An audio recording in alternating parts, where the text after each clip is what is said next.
Assalamualaikum warahmatullahi wabarakatuh. Bertemu lagi dengan channel Rumah Indra Official. Kali ini kita sudah di Politeknik Bintan Cakrawala. Kali ini kita sudah bertemu langsung dengan Direktur Politeknik Bintan Cakrawala dengan Ibu Dewi, ya Bu ya. Baik Ibu, apa kabar?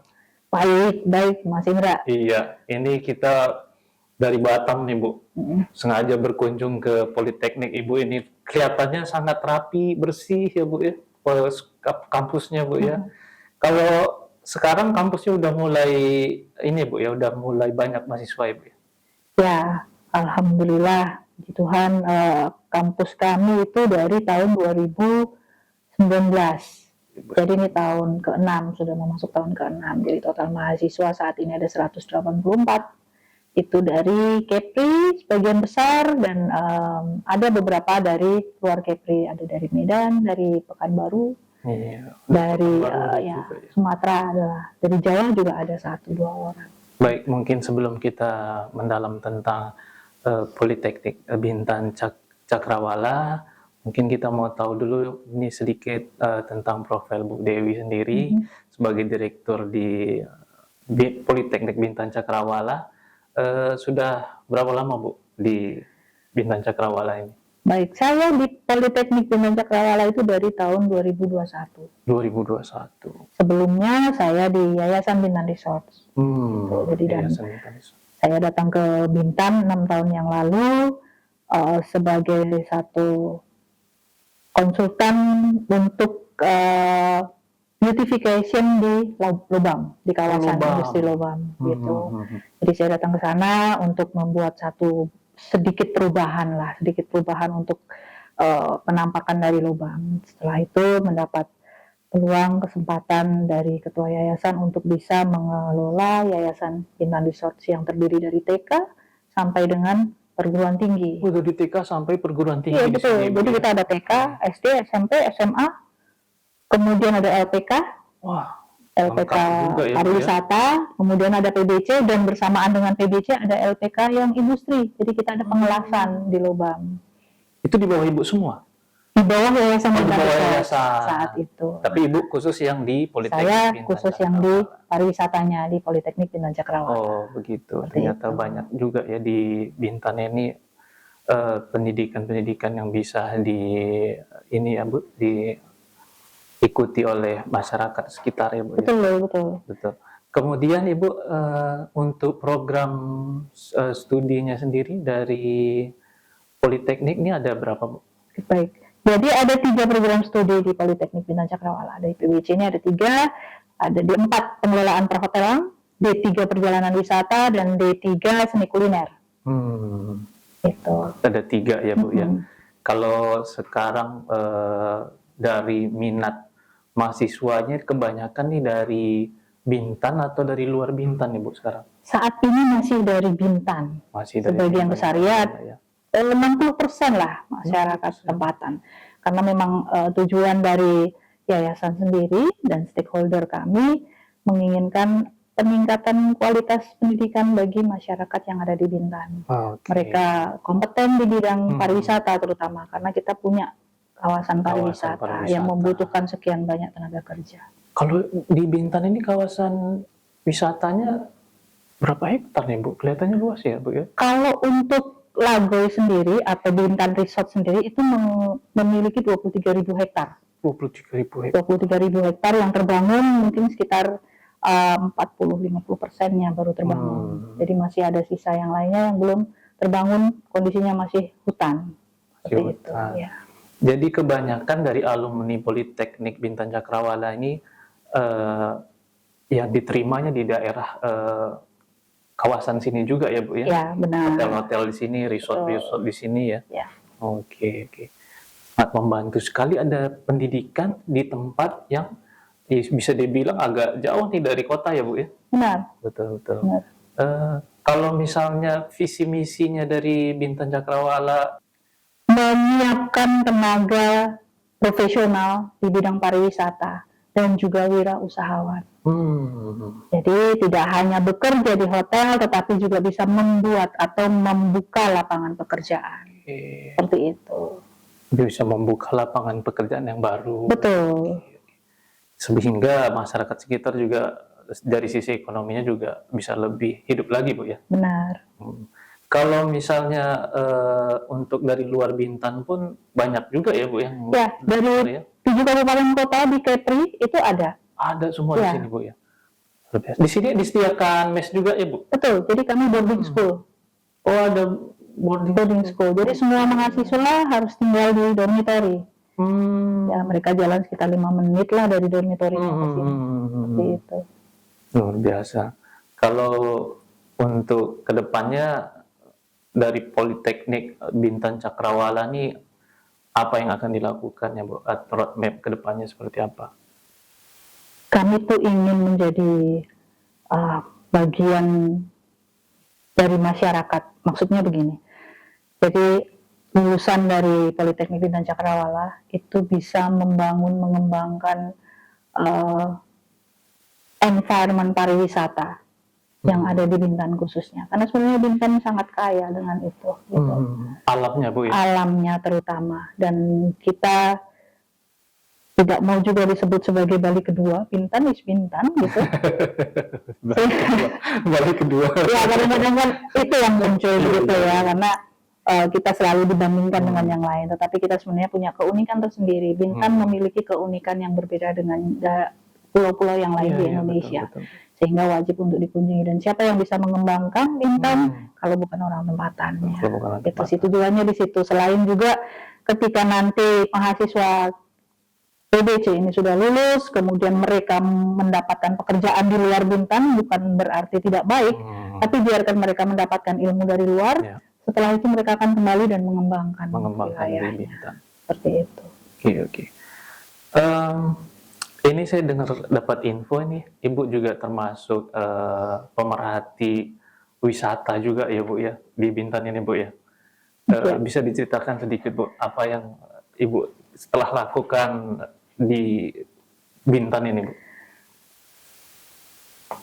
Saya cerita dari awal ya. Datang ke Bintan tuh gitu, saya secara pribadi tidak melihat satu keunikan gitu sebenarnya.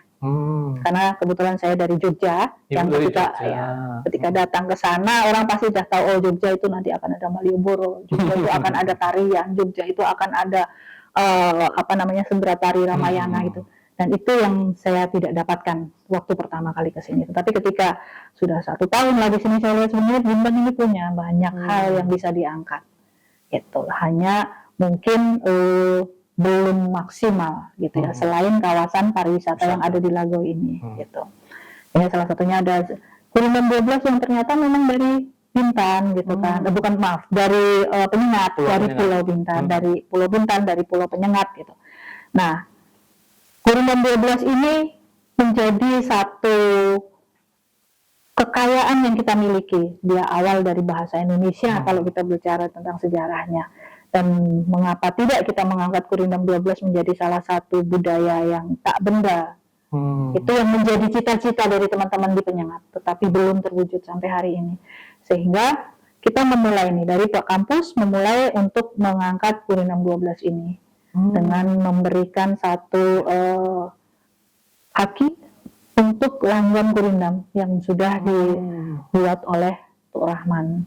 Beliau seniman yang tinggal di Penyengat. Gitu. Nah dari Kurindam 12 kemudian menjadi dasar filosofi bagi Politeknik Bintan Cakrawala dengan 12 pasalnya. Seperti itu. Dan 12 pasal ini kan bicara banyak ya, ada tentang budaya, tentang ketuhanan, tentang hubungan dengan manusia, teman sejawat, kemudian dengan orang tua, dengan pendidikan juga gitu. Ada di dalam 12 pasal itu. Sehingga kita mencoba untuk mengimplementasikan 12 pasal ini dalam kehidupan kita sehari-hari.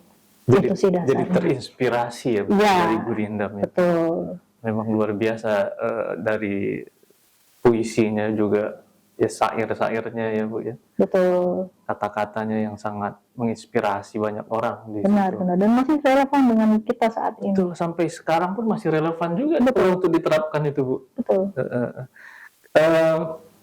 Kalau saya lihat nih Bu pakai baju kaos chef bintang Chef bintang Langor. Langor ya Bu Iya. ya. Bisa cerita dikit juga nih Bu. Ini sepertinya apa ya, hewan yang dilindungi ya Bu ya? Saat ini belum masuk di list KLHK untuk hewan yang dilindungi. Tapi setelah saya membaca lebih dalam lagi mengenai Bintan Langur, ini adalah primata endemik Bintan. Oh, primata endemik. Dia seperti kera gitu Bu ya? Iya, dia monyet ekor panjang. Oh, ekor panjang. Itu. Jadi kalau monyet yang ekornya panjang itu biasanya bisa berenang gitu ya. Jadi yang membuat unik dari Bintan Langur itu, jadi dia ada matanya itu putih. Nanti mungkin bisa tunjukin videonya, bisa ditampilkan juga videonya. Jadi dia matanya putih, kemudian dia makannya hanya daun-daunan dan biji-bijian. Dan biji-bijian. Apa udah mulai langka ini Bu? Makanya ada tulisan hashtag save ini Bu. Iya, karena dia statusnya di IUCN Endanger. Bintan Langur ini itu dia masuk pada Presbytis yamensis rionis. Presbytis jenis ya, nama latinnya itu. Presbytis yamensis rionis Bintan Peltite Langur. Nama kerennya itu. Dan Presbytis ini ada 28 di Asia. Gitu. Dari 28, 22-nya ada di Indonesia. 22-nya ada di Indonesia. Dan yang 2 endemiknya di Kepri. Jadi kita harusnya cukup bangga dengan itu. Yang Kepri ini, yang satu Natunai, yang satu Bintan Langur di Bintan. Natunai mungkin sudah sering lihat, sering dengar, karena dua-duanya sama-sama masyarakat sekitar memanggilnya kekah. Kekah? Ya, karena suaranya tuh seperti itu, kakak gitu. Jadi disebutnya lah kekah. Nah, untuk di Bintan, saya mencoba untuk membuat sesuatu yang berbeda, sehingga karena ini Bintan Langur, kami di kampus selalu memanggilnya mereka Bila. Bila Bintan. Ada Bila nggak? Oh, ada Bila gitu. Jadi singkatannya. Iya, jadi supaya kita bangga gitu loh. Kita di Bintan tuh punya gitu, bukan yang di Natuna saja gitu. Itu jadi Bintan Langur ini dia hanya makan tadi biji-bijian saja, sehingga ketika pengembangan wilayah terjadi itu yang akan membuat mereka punah. Berbeda dengan yang makat ini dia makan apa aja bisa, karena dia memang makan sampah itu, dia biasa buka-buka sampah, apa yang ada di dalam situ dia bisa makan, sehingga dia tetap bisa ada, walaupun sebenarnya kalau status makat di dunia pun endanger. Tapi kalau kita di sini mungkin melihatnya itu sebagai hama.